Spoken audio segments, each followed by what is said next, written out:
O Fluminense é o único carioca vivo na competição agora. Ainda tem esse gostinho pro torcedor do Fluminense. Viu o time passar contra a Inter de Milão e dias antes, viu o Botafogo ser eliminado, Flamengo ser eliminado, o Fluminense segue aí junto com o Palmeiras, 2 brasileiros nas quartas de final do Mundial de Clubes. Gostei do Pedro, comentário bom ali do Pedro, você viu?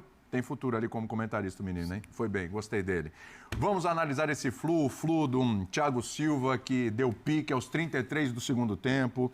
O Fluminense do Fábio, que apareceu na hora certa. Do Cano, que apareceu na hora certa demais. O Fluminense de uma campanha com Arias.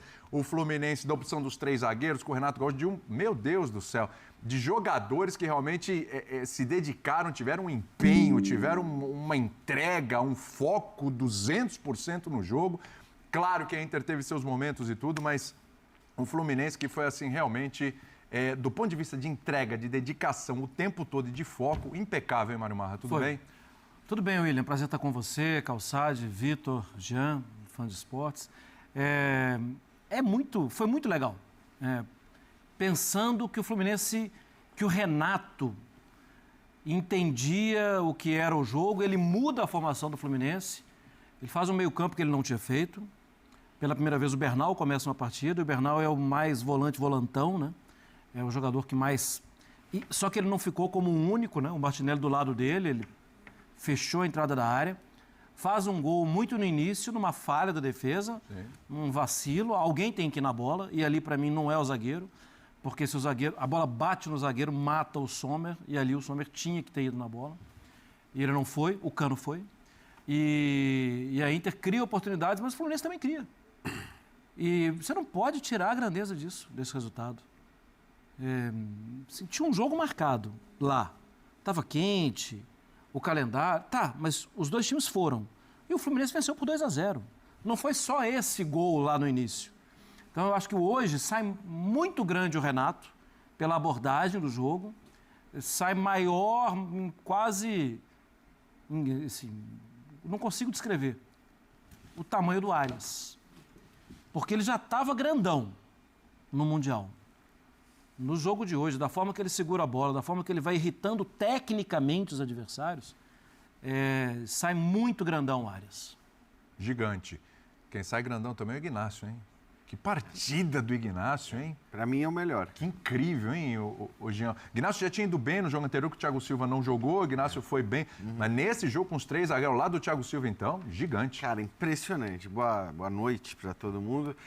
Eu acho que assim, o que me chama a atenção nessa vitória do Fluminense são os heróis improváveis. E aí eu não estou falando do Cano, autor do gol, do Arias, que mais uma vez fez a sua boa partida. Eu estou falando do Renato Gaúcho, porque ele foi muito bem, foi muito bem. Ele que é conhecido por ser um técnico, vamos dizer, mais da relação com os jogadores e menos do olhar para o adversário, menos do desenho tático. Ele faz a escolha correta. Você pode até dizer que, para quem acompanha a Inter no dia a dia, para quem acompanha o atual estado do time da Inter, era uma decisão óbvia, mas foi a decisão correta. E não é fácil você tomar essa decisão correta quando você vai utilizar um esquema que você não utilizou em momento algum até então.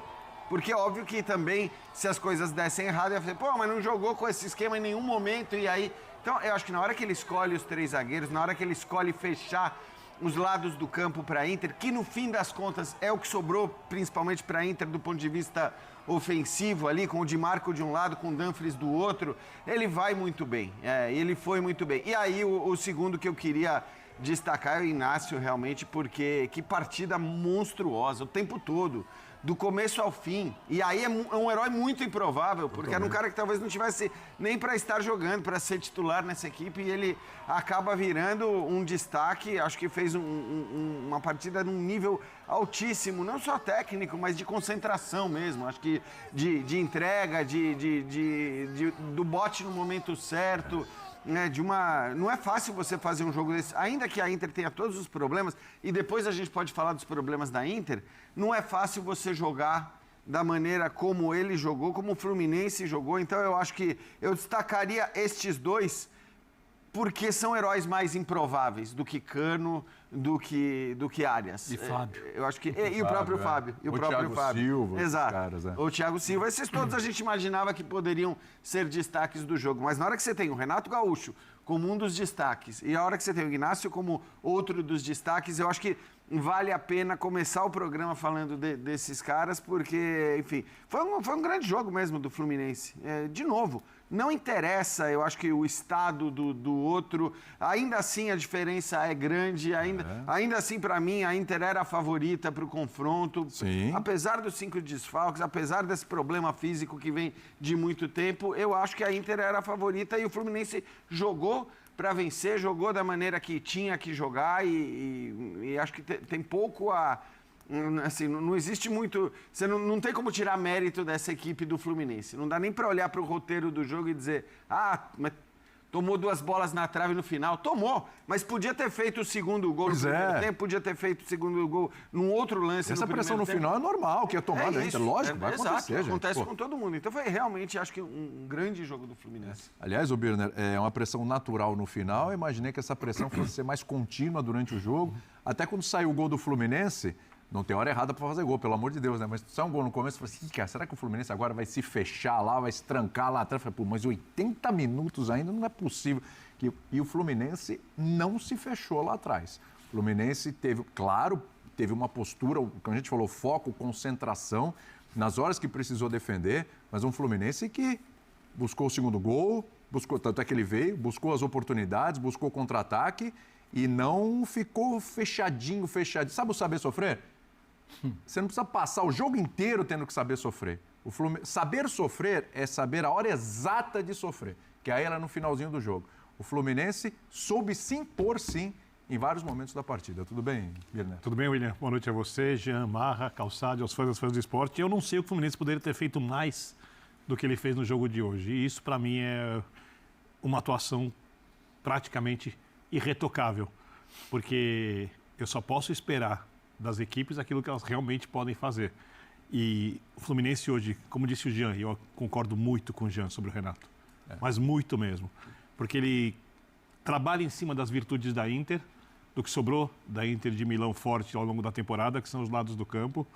A Inter joga com 2 jogadores, 2 atacantes, e ele coloca um trio de zaga ali. Reforça por dentro o meio de campo para ter mais pegada, com 2 jogadores de bastante pegada e um terceiro que pega bastante, que é o Nonato. Dá liberdade para o John Arias, que vai ajudar na marcação e que podia jogar de qualquer lado do campo. E isso é imprevisível para o técnico adversário. E o centroavante, o Cano, faz a sombra ali e espera uma bola bem posicionada para fazer o gol, como aconteceu logo no início do jogo. A estratégia foi perfeita. E essa capacidade de adaptação de um técnico para um jogo como esse é uma coisa que eu aplaudo, porque não é a nossa pauta. Eu gostaria de ter visto isso ontem no Flamengo. Tá? E a gente falou disso um pouquinho antes do jogo. Então, eu acho que o Renato não deve ter treinado muito isso antes, mas ele deve ter colocado em algum momento no treino, serviu, e nessa hora você arrisca. Porque o futebol é um jogo de riscos. Porque se ele fizesse o jogo com o jeito que o time vinha jogando, eu acho que a Inter ia achar espaço pelos lados, os zagueiros iam ficar sobrecarregados, provavelmente as chances de gols dos centroavantes seriam maiores, em mais quantidade, e o Fluminense provavelmente estaria eliminado. Essa classificação passa por uma atuação irretocável dos jogadores, e por talvez, se não for o maior jogo do Renato como técnico, enfrentando uma equipe mais difícil que as que ele enfrentou, certamente está entre eles. Por aí, né? É isso aí, torcida tricolor. Que vitória foi essa do Fluminense para cima da equipe da Inter de Milão? Colocamos os italianos na roda. John Arias, o que você joga, você é um absurdo. Alô, presidente, se quiserem comprar o John Arias, tem que comprar por mais de 100 milhões de euros. Fora isso, abaixo desse valor, o John Arias permanece no Flusão. É isso que eu gosto de ver, a mídia rasgando elogios para o Fluminense. Que partidaça, colocamos os italianos na roda. O que a equipe do Fluminense jogou. Alô, Renato, que técnico, que baita treinador você é. Você conseguiu colocar na mente dos jogadores que dentro de campo é 11 contra 11. Se o Fluminense competir, o Fluminense vai ganhar qualquer adversário. Pode vir o City, pode vir o Al Hilal, pode vir quem quiser. O Fluminense está no jogo. O Fluminense ganhou uma bela de uma quantia, uma bela de uma bolada por essa classificação. Mais de 75 milhões de reais. Então, assim, temos que parabenizar. Eu quero saber de vocês. O que vocês acharam sobre essa vitória, né, extraordinária do Fluminense para cima da equipe da Inter de Milão? Deixa aqui nos comentários pra gente estar debatendo sobre esse grande assunto. Eu tô indo nessa, fiquem com Deus. Vamos ajudar o canal a bater a meta de 100 mil inscritos. Conto com o apoio de todos vocês. Fiquem com Deus e até a próxima!